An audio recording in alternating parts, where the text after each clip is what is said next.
How to download Microsoft Teams application on mobile.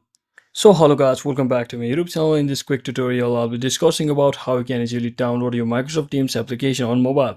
So let's get started. So first thing, just open up your Play Store and make sure you are logged into your account. Now just head over to search bar and simply search in for Microsoft Teams application just like this, and you should see it at the top. Simply select it and you can just tap on this install button over here, and for your information it has over 500 million plus downloads. So let me just quickly wait for a few seconds. Based on my internet connection, it should automatically downloaded and installed on my device.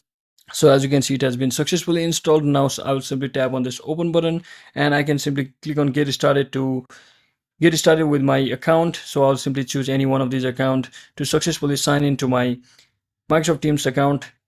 And from over here, you may need to verify your identity. So simply tap on send code and finally enter your code over here, and you should be successfully signed into your Microsoft Teams account. So that's it for today, guys. Thanks for watching. Don't forget to like and subscribe to the channel. See you on the next one.